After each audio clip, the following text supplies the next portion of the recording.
The morning sun glinted off the glass conference room as Edison slid the tablet across the table. On screen, a grainy image of me entering the Halcyon building last Thursday evening. Not exactly damning evidence, but enough for what they'd already decided to do. "We've received concerning reports about your after-hours activities," Edison said, voice neutral but eyes cold. "Our employment agreement explicitly prohibits working for another company while employed here." Beside him, Finn's lips curled into something between a smile and a sneer. "We have a zero-tolerance policy for this kind of betrayal, Aria." I felt nothing. Not fear, not anger, not even surprise. Just a strange lightness, as if gravity had loosened its hold on me. "You're terminated, effective immediately," Edison continued. He pushed a termination letter toward me. "Security will escort you to collect your things." I didn't argue, didn't try to explain. I simply nodded and said, "You're right. I should focus on one position." Their expressions flickered, confusion crossing their features before settling back into professional neutrality. They had expected tears, pleading, maybe anger. Not this calm acceptance. What they couldn't see was the weight lifting from my shoulders as I placed my access badge on the table. 3 years of constant anxiety, of carrying an entire company's digital safety alone, evaporating in an instant. Finn cleared his throat, uncomfortable with my composure. "We'll need all passwords and access credentials before you leave." I smiled. "Everything's documented in the system knowledge base, just as protocol requires." Another lie. The documentation existed, but it was like giving someone a map without a compass, technically complete but practically useless without my contextual knowledge. As security walked me to my desk, colleagues stared, whispered. I packed my few personal items, a ceramic mug, a small plant that had somehow survived 3 years of neglectful watering, a notebook full of system architectures only I truly understood. Arlo, our VP of technology, watched from his glass-walled office, expression unreadable. He made no move to intervene, though he knew better than anyone what would happen next. When the security guard escorted me through the lobby, spring air hit my face. I breathed deeply for what felt like the first time in years. By the time I reached my car, my phone buzzed with a message from Vega. "Still on for 2 p.m.? I typed back, "Yes, and now I can accept your full-time offer." 3 years of building someone else's empire was enough. 3 years of being the invisible infrastructure that kept everything running while others took the credit. 3 years of warnings ignored, requests denied, promotions passed over. Now it was over, and the countdown had begun.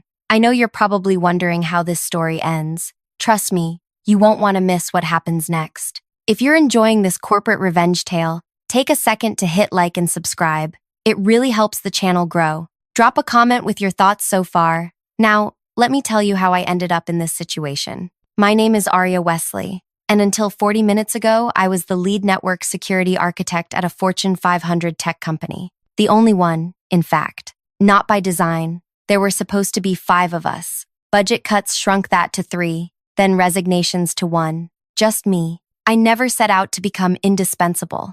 That's a dangerous position in corporate America. But with each passing quarter, as my team evaporated and my responsibilities multiplied, I found myself as the sole guardian of a digital kingdom worth billions. It started 3 years ago when I was recruited from a smaller firm. I still remember Arlo's promises during my interview. "We're building a world-class security team," he'd said, eyes bright with genuine enthusiasm. "You'll lead a specialized group, focusing on our proprietary systems." The salary wasn't spectacular, but the challenge was irresistible. Building security architecture for cutting-edge technology, working with brilliant minds, I signed immediately. Reality arrived by month 3. The first round of strategic restructuring eliminated 2 senior positions on my team. By month 6, another colleague left for better pay elsewhere. His replacement lasted 4 months before budget freezes, eliminated the position entirely. "Temporary situation," Arlo assured me. "We'll staff up next quarter." Next quarter became next year. Next year became let's reassess after the merger. The merger came and went. Still, just me. Meanwhile, the systems grew more complex. Our client base tripled. The attack vectors multiplied. I built increasingly sophisticated protection measures, working nights, weekends, holidays to keep pace with emerging threats. When I warned about critical vulnerabilities, my emails were acknowledged, but action items mysteriously disappeared from meeting minutes. When I requested additional staff, I was told to prioritize better. When I asked for compensation that matched my expanding responsibilities, I received praise instead of dollars. "You're our rock star," Arlo would say, clapping my shoulder. "Nobody understands these systems like you do." That was the problem. Nobody did understand them. Nobody wanted to understand them. I offered to train others, to document the increasingly Byzantine architecture that had evolved under pressure. The offers were met with nods, smiles, and zero follow-through. Last winter, I prevented a breach that would have exposed millions of client records. Working 72 hours straight, barely sleeping, I identified the intrusion pattern and built a new defense layer in real time. When the crisis passed, I received a $500 gift card and a mention in the company newsletter. The CEO, who took credit for our robust security culture, received a 7-figure bonus. That was when I realized what I had become, not invaluable, but invisible. The infrastructure nobody sees until it fails. I tried one last time, scheduling a meeting with Arlo and the executive team. "Our current security staffing is unsustainable," I explained, showing charts, data, industry comparisons. "We need at least 3 more specialists to maintain this architecture properly." Arlo nodded sympathetically. "After Q4 results," he promised, "we're just in a temporary holding pattern." I'd heard that line for 3 years. Without proper staffing, this system requires continuous maintenance from someone who understands its entirety, I warned. "If I were hit by a bus tomorrow, you'd have serious problems within days, catastrophic ones within weeks." The CFO frowned. "Sounds like we need better documentation, not more headcount." I felt something break inside me. I've submitted comprehensive documentation requests for 18 months. They've been deprioritized every quarter. Uncomfortable silence followed. Then, redirection, postponement, vague promises. I left that meeting knowing nothing would change. And I needed change. My health was deteriorating. My relationships strained by constant work emergencies. Something had to give. Then came the cybersecurity conference in Boston. I wasn't supposed to attend. Travel budgets were frozen, but the organizer was an old college friend who got me a speaking slot on adaptive threat response architectures. The company couldn't refuse the free publicity. That's where I met Vega, head of security for our largest competitor. She caught me after my presentation, impressed by the theoretical framework I'd outlined. "The implementation must be fascinating," she said, eyes bright with genuine interest. "I'd love to hear more about how you've actualized these concepts." We talked for hours, carefully avoiding specifics about our employers. Just 2 professionals discussing theoretical approaches, architecture philosophies, the first real professional conversation I'd had in years. As the conference ended, Vega handed me her card. "We could use your perspective on our new security framework. Strictly advisory, weekends only, nothing operational, nothing that would create conflicts." The consulting fee she mentioned exceeded my monthly salary, for weekend work, for being valued. I hesitated only briefly before accepting. The work was advisory only, reviewing their proposed systems, not touching their actual infrastructure. Nothing that violated confidentiality. Nothing operational that impacted either company. For 8 weeks, I lived a double life. Weekdays maintaining the digital fortress that protected billions in assets, unrecognized and undervalued. Weekends being respected, heard, and compensated appropriately for my expertise. Then last Thursday, I parked 2 blocks from Vega's office building for our regular meeting. Someone recognized my car, someone made assumptions, someone decided I was dispensable. What they failed to understand, their entire security infrastructure required specialized weekly adjustments that only I knew how to perform. Adjustments I'd tried to teach others, but nobody had time to learn. Adjustments that prevented the exact cascade of system failures I'd warned about repeatedly. As the security guard escorted me from the building, my phone lit up with a message from Vega. Advisory board approved full-time offer. Chief security architect. Triple your current salary. Team of 8. When can you start? I looked back at the gleaming tower where I'd given 3 years of my life.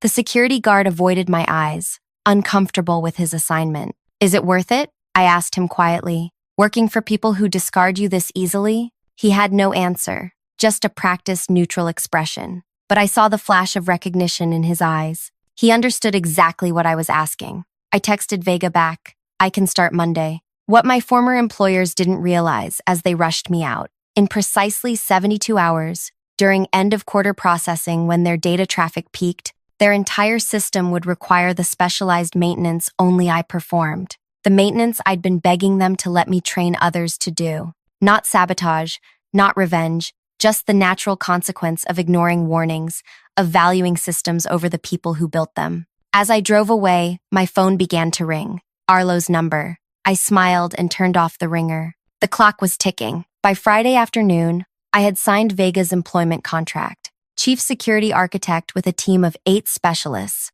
triple my previous salary and equity options. The relief was physical, like putting down a weight I'd carried so long I'd forgotten what normal felt like. I spent the weekend preparing for my new role, sleeping more deeply than I had in years. No emergency alerts waking me at 3 a.m. No expectations of immediate response, just silence and rest. Monday morning, I arrived at Halcyon headquarters dressed in a new suit. The lobby's soaring ceilings and natural light were designed to impress, but it was the respect that struck me most. "We're thrilled you're joining us, Aria," Vega said, giving me a proper orientation tour. "Let me introduce you to your team." Team. The word sounded foreign after years of solitary responsibility. 8 security specialists, each with defined roles that complemented one another. They looked at me with curiosity, not the desperate relief I'd grown accustomed to when appearing to solve the latest crisis. "We've heard incredible things about your adaptive security approach," said Ellis,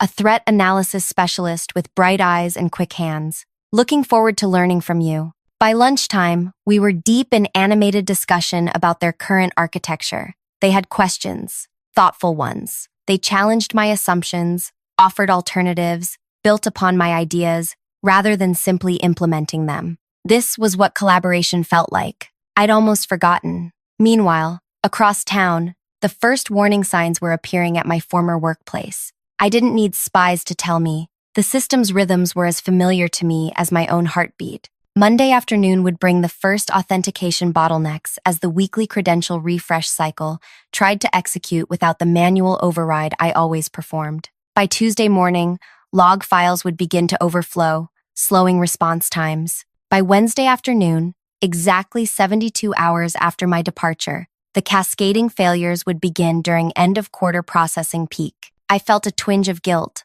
not for what would happen, I had warned them repeatedly, but for the innocent employees who would suffer alongside those who had made the decisions. My phone buzzed at 4:52 p.m. Monday. "Arlo." I let it go to voicemail. "Aria, it's Arlo. Look, there seems to be some issue with the authentication servers. Probably just a configuration thing. Call me when you get this. Thanks." His voice was casual, just a small technical hiccup. I deleted the message. Tuesday morning brought 3 more calls from increasingly senior people. By afternoon, the tone had changed dramatically. "This is Maeve from the executive office. Our systems are experiencing significant slowdowns. The technical team has been unable to resolve the issue. The CEO has authorized me to discuss terms for your return as a consultant to address these urgent matters." I texted back a single line. "I'm focusing on one position now, as suggested." At Halcyon, I was immersed in building something new rather than desperately maintaining something old. My team and I mapped out a security architecture that incorporated the best elements of my theoretical models with their existing infrastructure. Vega checked in regularly but never hovered. "How are you settling in?" "It's strange," I admitted. "Having resources, being heard." She nodded. "We've all worked at places that didn't value expertise. That's why our retention rate is triple the industry average." Late Tuesday night, my personal email chimed. From Arlo, marked urgent. "Critical system failure imminent. Name your consulting rate. Please respond immediately." I closed the laptop without replying. Wednesday dawned bright and clear. At my morning team meeting, we finalized our implementation plan for the new security architecture. The energy was electric. 8 brilliant minds building something together, each contribution acknowledged and valued. My phone began vibrating continuously around 2 p.m. I silenced it during our planning session. When I checked later, I had 17 missed calls and twice as many texts. One from Edison in HR. "Legal has reviewed your termination. We may have acted hastily. Please call urgently." Another from Finn. "Whatever they're paying you, we'll double it. This is critical." From the CEO himself. "National clients losing access to accounts. regulatory implications, board meeting in progress, call immediately. I felt no satisfaction, just a hollow confirmation of everything I had warned them about. They had built a kingdom on my shoulders, then pushed me away without understanding what would collapse. That evening, as I drove home from my new office, a breaking news alert flashed across my dashboard display. Major service outage reported at leading financial technology provider. Thousands of client accounts inaccessible. No company name yet, but I knew. The mainstream exposure would come tomorrow when clients couldn't access their quarterly reports, when regulators started asking questions, when the stock began to plummet. At home, I opened a bottle of wine I'd been saving and sat on my balcony, watching the sunset. My phone lit up again, Arlo's number. This time, I answered. Aria. His voice was ragged with exhaustion. Everything's failing. Sequential authentication breakdowns, cascading into the transaction processing layer. Nobody can stop it. I warned you, I said quietly. For 3 years, I warned you. I know. The admission sounded physically painful. Tell me what to do. Any price. I took a slow sip of wine. It's not about price anymore, Arlo. It's about value. We valued you. No, I interrupted. You valued what I produced. Not enough to listen when I told you it was unsustainable. Not enough to staff properly. Not enough to compensate fairly. Not enough to credit honestly. Silence stretched between us. You know what would have prevented this? I continued. Any one person besides me understanding how these systems actually work. Anyone taking 5 minutes to read the warnings I documented in every quarterly review. Anyone listening when I said this exact scenario would happen if I ever left. His breathing was the only response. The recovery procedure exists, I said finally. It's in the disaster documentation I submitted last year. The documentation that was deprioritized because you're handling everything so well, Aria. I ended the call and turned off my phone. Thursday morning, I arrived at Halcyon to find Vega waiting in the lobby. Have you seen the news? She asked, holding out her tablet. The headline was stark. Major tech failure erases billions in market value. Beneath it, a photo of my former company's headquarters. Their entire client database is locked, Vega said. Transaction processing down for 16 hours and counting. The stock has dropped 40% since opening. I felt strangely empty looking at the numbers. This wasn't satisfaction. This was waste. Of talent, trust, potential, caused by short-sighted decisions made by people who wouldn't suffer the worst consequences. They've been calling our executive office, Vega continued, trying to reach you through us. For emergency support? No. Vega's expression was grim. They're threatening legal action, claiming you sabotaged their systems before leaving. My stomach dropped. I didn't. We know, she interrupted. Our legal team has already reviewed your contract and exit procedures. You're clean, but they're desperate and looking for someone to blame. As we walked to my new office, the weight I'd shed began to return. Not from guilt, I had done nothing wrong, but from the recognition that even now, they refused to accept responsibility. My team was waiting, concerned faces tracking my entrance. Is it true? Ellis asked. About your former employer? I nodded. Did you really build their entire security infrastructure yourself? Another team member asked. Not by choice, I said.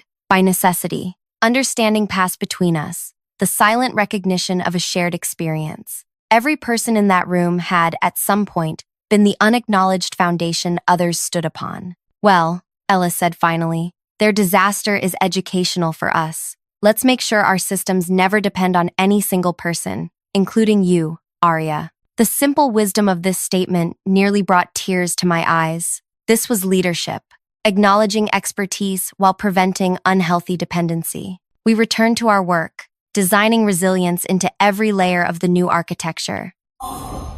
But as morning turned to afternoon, the news grew worse for my former employer. Regulators had launched an investigation. Client defections were accelerating. The stock had dropped another 15%. My phone, which I'd finally turned back on, displayed 57 missed calls. The last one came from an unknown number. The voicemail was from the board chair himself. Miss Wesley, this is Terrence Walsh. The situation has become untenable. The board has removed several executives this morning, including Mr. Edison and Mr. Finn. We recognize the systemic failures that led to your departure. Please call me directly to discuss how we might move forward. I sat with this message for a long time, cursor hovering over the delete button. Part of me wanted to let them continue paying the full price of their decisions. Another part recognized that innocent people, regular employees, clients, were suffering for leadership's failures. At our afternoon meeting, Vega pulled me aside. Their CTO reached out directly. Apparently, the board fired half the executive team this morning. I heard, I said. They're offering an astronomical consulting fee for emergency recovery assistance. 1 day of your time, remotely. No ongoing commitment. I hesitated. What do you think? Vega considered carefully. Professionally, helping them doesn't harm us. Their reputation is already damaged beyond quick repair. Personally, it's your call.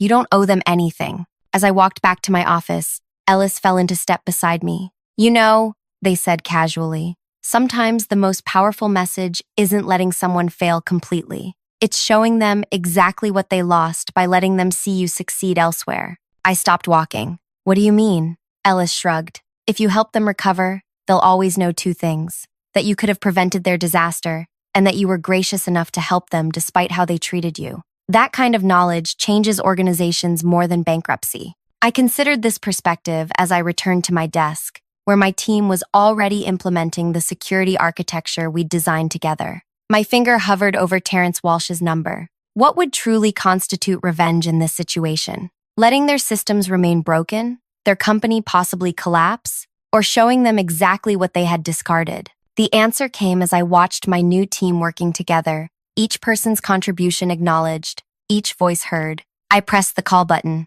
Miss Wesley, Terrence Walsh's voice carried the strained politeness of someone unused to making requests. Thank you for returning my call. Mr. Walsh, I kept my tone neutral. I understand your company is experiencing technical difficulties. A careful understatement. Based on industry reports flooding in, they were facing a complete system collapse. Client data inaccessible. Trading platforms frozen. Regulatory violations mounting by the hour. Difficulties would be an understatement, Walsh admitted. Our entire infrastructure has become essentially non-functional. The team cannot resolve the cascading authentication failures. I let silence fill the line, making him continue. The board has reviewed your employment history and recent termination. It appears serious mistakes were made regarding your warnings and staffing requests. Yes, I said simply. They were. More silence. In the background, I could hear raised voices, the chaos of a company in freefall. We're prepared to offer substantial compensation for your assistance in resolving this crisis. Name your figure. I had considered this moment during my sleepless nights at my former employer. Imagined the satisfaction of rejecting their desperate pleas. But Ellis's words echoed. Sometimes the most powerful message isn't letting someone fail completely. My consulting rate is $50,000 per hour, I said, naming a figure that would have seemed absurd a week ago. 4-hour minimum engagement, payment in advance to my specified account, and I have conditions beyond compensation. Walsh didn't hesitate. Done. What conditions?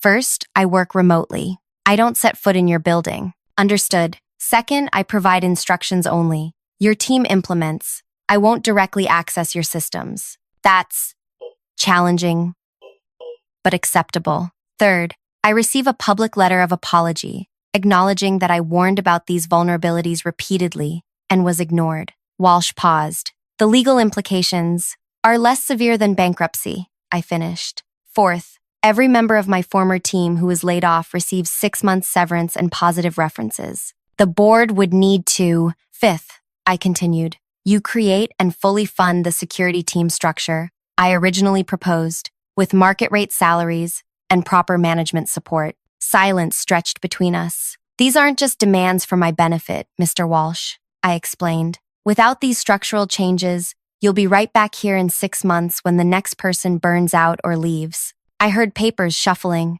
muffled voices as he conferred with others. We agree to your terms, he finally said. How soon can you begin? Transfer the payment, send written confirmation of all conditions, and I'll start this afternoon. After ending the call, I sat motionless, letting the reality settle around me. Not revenge as I had imagined it, but something more profound. Accountability, change, recognition. Vega knocked on my open door. How did it go? I explained the agreement. She nodded approvingly. Using their crisis to force structural change. Impressive. It's not just about making them pay. I said. It's about making sure this doesn't happen to the next person. Exactly why we wanted you here, she replied with a smile. This approach to their crisis actually aligns perfectly with our next phase. The board has approved our proposal to launch a security consulting division. I looked up, surprised. We've received 17 inquiries since news of their failure broke, Vega continued. Companies terrified they might have the same vulnerabilities. Who better to lead that division than someone who just proved how essential proper security architecture is? The pieces clicked into place. My experience wasn't just valuable here, it was transformative. Not just for me, but potentially for an entire industry that consistently undervalued the invisible infrastructure keeping it alive. I'd like you to present the concept at next week's leadership meeting, she added, with a proposed structure and staffing plan. After Vega left, I opened my laptop to prepare for the emergency consultation. Within minutes, my inbox pinged with the payment confirmation and a signed letter agreeing to all my conditions. I sent detailed recovery instructions to my former company's technical team, step-by-step procedures to resolve the authentication cascade failure. Instructions I had actually documented months ago, but that had been buried in unread reports. As expected, questions flooded back immediately. The team trying to implement my instructions lacked contextual understanding of the systems they were attempting to save. For 4 hours, I guided them through the recovery, explaining not just what to do, but why each step mattered, teaching what should have been taught long ago. Midway through, Arlo joined the video call, eyes hollowed from sleepless nights. Aria, he began. I want to. This isn't the time, I interrupted. Let's focus on recovery. By evening, their systems were stabilizing. Authentication flows restored, transaction processing resuming. Too late to prevent significant damage to their reputation and stock price, but soon enough to avoid complete collapse. As our session ended, I delivered one final message to the assembled team. Every system you're working with has documented maintenance procedures and vulnerabilities I identified. Those documents exist in the folders that were deemed low priority for review. Read them, learn them, because building resilience isn't about technology. It's about people understanding what they're responsible for. I closed the laptop and looked out my office window at the sunset painting the city gold. My phone buzzed with a text from Ellis. Teams heading out for drinks to celebrate the new architecture approval. You coming? For the first time in years, I had no alerts to monitor, no systems that would implode without my constant attention. I had colleagues, not dependents, boundaries, not endless obligation. On my way, I replied. 1 month later, I stood in Halcyon's largest conference room, presenting our new security consulting division to the executive team. Behind me, slides displayed the market opportunity created by my former employer's very public failure and our unique positioning to address it. Every company believes their technical systems are secure until proven otherwise, I explained. Our approach isn't just providing better technology, it's changing how organizations value and structure their security operations. The approval was unanimous. Within days, we began hiring, expanding my team to 20 specialists with diverse expertise. Our first clients were already lined up, companies terrified of suffering the same fate as my former employer. That afternoon, I received an unexpected email with the subject line, "Thank you,"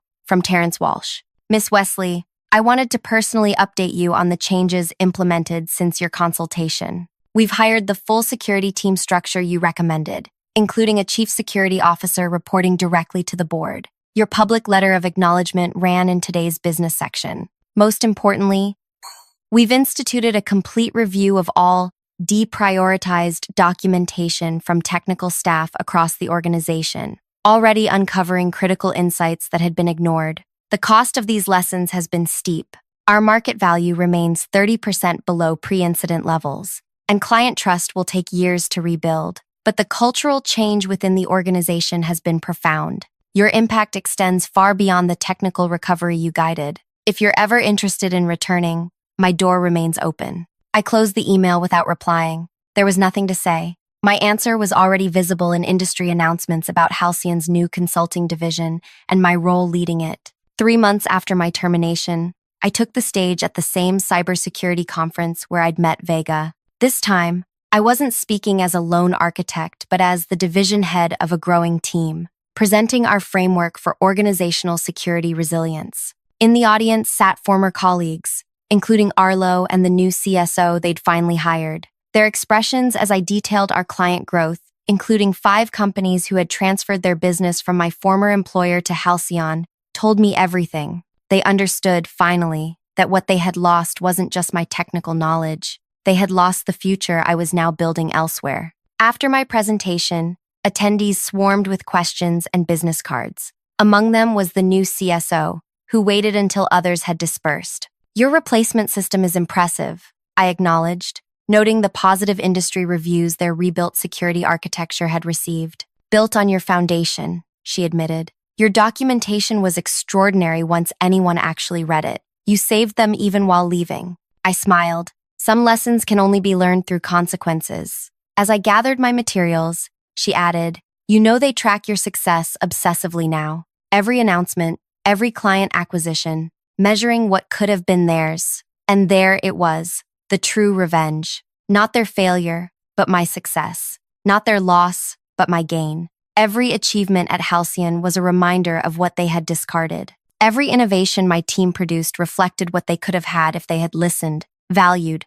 supported. The most devastating consequence wasn't the system failure or financial loss. It was watching me build elsewhere what they had prevented me from building with them. 6 months to the day after my termination, Halcyon announced our security consulting division had become the fastest-growing segment of the company, with a client list that included 3 Fortune 100 corporations. The press release featured my name prominently, alongside quotes from clients about our revolutionary approach to organizational security architecture. That evening, Ellis organized a team celebration. 20 brilliant specialists, none overworked, none undervalued,